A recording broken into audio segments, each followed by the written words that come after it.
This video will walk through the logic of calculating viral growth for a user base. The setting that I have in mind for this video is the App Store, is the app economy, but this process, this approach is kind of platform agnostic. This could just as easily be applied to a desktop product or any sort of digital product that could kind of benefit from virality. So in my book, Freemium Economics, I provided this diagram to kind of describe the approach, and it's pretty simple. It's basically just taking a look at period-to-period growth, backing out everything that you can attribute, and then bucketing what remains as viral growth, right? So what's complicated in this approach is not the calculation, because that's pretty easy. What's complicated is setting up a baseline of organic installs, and what I mean by that is identifying some number of organic DNU, daily new users, that you would expect to come to your product no matter what, right? So if the company shut down and the product remained in the App Store and no one had touched it for years and years, the baseline is the number of users you just expect to download it every day, just as a result of true organic discovery, right? So once you've got that, and you can attribute your paid on top of that if you're running paid campaigns, then everything above and beyond that on any given period, in any given period, is viral growth relative to some period before that, right? And so what this kind of approach says is, I've got my period 1, which is I've got some organic adoption, which is this baseline value here, and then I've got some paid on top of that, and so that my total DNU is whatever the sum of these numbers is. The next in the next period, I've got my organic, which is that shouldn't have changed. The organic adoption, that baseline should have stayed the same. And then I've got my paid, which maybe changed, maybe didn't, but I know what that is because I can attribute that. I know what the number is. And then everything above and beyond that is viral growth, right? It's new users that came to the app as a result of people that are already in it, right? So they came to the app as an outgrowth of an existing user base versus totally organic discovery. And so if I take that diagram and I kind of put it into a spreadsheet form, this is what that looks like, right? So I've got basically period 1, period 2, I've got 100 organic users period 1, 100 paid users period 1, so 200 total users in period 1.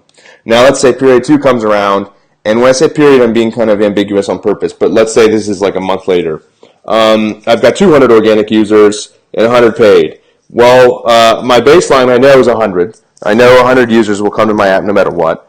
So that 100 extra in the organic bucket is what I assume to be viral, right? So I take my 200 total organic users, I subtract out my baseline of 100, and so I've got 100 users that I think are viral against in a total user base of 300, right? So that 100 is the difference. It's that difference against the difference of organic users against the baseline that I measured.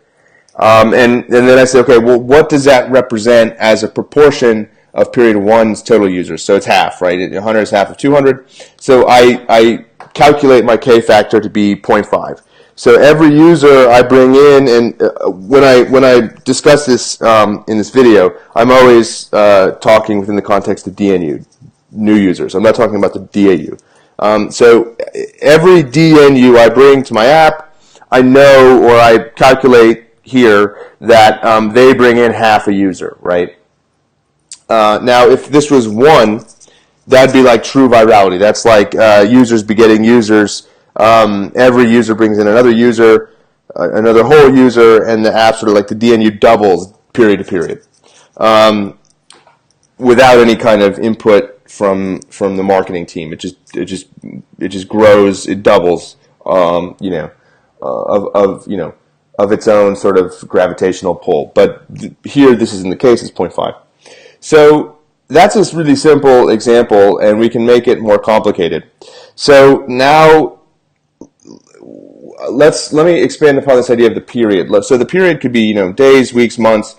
But if you're talking about period as days, it doesn't really make sense. It's not really realistic that if I do have this kind of viral growth, that it all sort of shows up the next day, right? So I have my cohort of users on one day, and then all the users that they're going to bring via virality, via telling their friends, via people seeing them playing with your app in a doctor's office or on a bus, all those people are going to come the next day. That's just not realistic, right? So what I'm introducing in this worksheet is a concept of the virality timeline, right? So that's a timeline across which viral users will materialize. So a timeline across which the viral users will come to the app, assuming that it all doesn't happen the next day. And maybe this could be set to 1, maybe that is true, but I think for most products it's not true. So here I've set that value to 3 days, which means I'm going to have viral users generated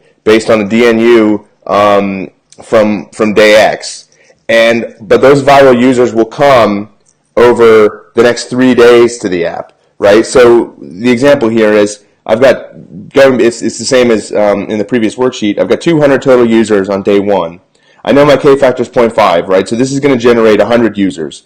They won't all come the next day. They'll come in portions of a third of that 100, so 33, over the next 3 days. So I get 33 on day 2, 33 on day 3, and 33 on day 4.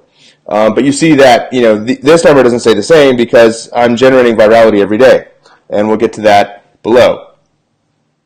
So this kind of matrix configuration makes it a little bit easier to see what's going on, right? So here I've got day 2, and I've got the organic baseline, which is 100, which just shows up every single day, and I'm generating that 33 users, but I'm generating that across 3 days, right? So this is showing, which day it is here, and then it's kind of the same on the x-axis.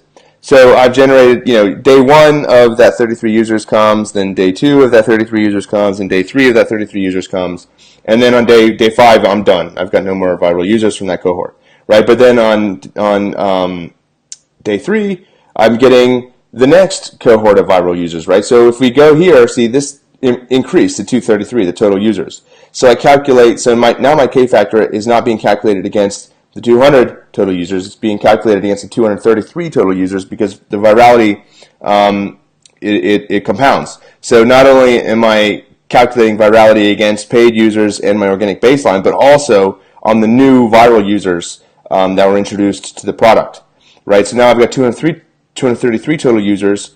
I multiply that times 0.5 because that's what my K factor is. I get 117, and then I divide that by 3 and apportion those viral chunks over the next 3 days, right? So then on day 3, I get the first chunk, which is 39 users. On day 4, I get the second chunk, which is 39, and on day 5, I get the last chunk, which is 39. And so and on it goes. I calculate virality against 272 users.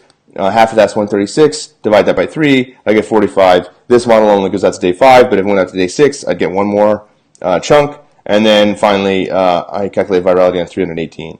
And so what you see here is the power of the compounding, right? So then by day 5, I'm getting 137 more DNU than I was getting on day 1, just as a result of this virality compounding. Now, putting this into practice. So if I open up Agamemnon, there's a virality feature here. And so I set up this virality campaign, which is a campaign just like the other campaigns. So it has, retention profile and an LTV profile of the traffic, right? So this virality traffic that will be coming into the app, they have these characteristics. They have these retention profiles, this LTV profile. So if I want to match it to the example, I'll set it to the virality value is 0.5, so that's K factor. Virality timeline is 3 days. It starts on day 1, so day 1 of the model, and then I'm only getting virality for 10 days. That's what this says, right? So I only get viral traffic for 10 days, and then virality just stops. So I'll update that, and then I can load up my dashboard and see what that does, and I can kind of toggle it on and off. So if I toggle it off, I just see that this is like a pretty graceful curve. It just kind of increases, and then the campaigns stop, and then it declines, right? Because this is just, I'm not getting new users at this point. These campaigns only run for 180 days. The model's for 365. So once I stop getting new users, the existing user base just declines as a result of its own retention. So if I add in virality, I see a big spike here, right? Because it spikes up because I'm getting half a user for every user I'm acquiring, and then that sort of like slowly declines right? So it spikes up for 10 days because it was only a campaign that's running for 10 days, and then it just declines as a result of its own retention, right? So the retention, this is the traffic. So this is like DAU. I can show only new users, and you see it spikes up and then it just stops because there's no more virality. So now what happens though if I've got like a truly viral app, right? So I've got a virality value of 1. Let's say it's 1.2. And let's say I want to actually see this a little bit more clearly. So let's say it runs for 40 days instead of 10. So update that, and you see it just explodes, right? So like every user I get is bringing in 1.2 users, and it just goes nuts to the point where you don't even the scale is so skewed you don't even see the other campaigns anymore. They're way down here. Virality is really all you can see. So you just see the power of the compounding, right? So if I bring this back down to 10 days, it's it's gigantic relative to the other campaigns. So I mean, you see that this shows you the power of virality, and especially the power of the compounding that compounding has on the user base. And 1.2 is like totally realistic K factor. I've never seen any app with anything near that. But I mean, if you get to 0.5 even, that's really massive, and it has a massive impact on your user base. Especially like sort of in a launch scenario, that's really great. Helps you kind of reach mass awareness, and I think hopefully this illustrated that. Thanks.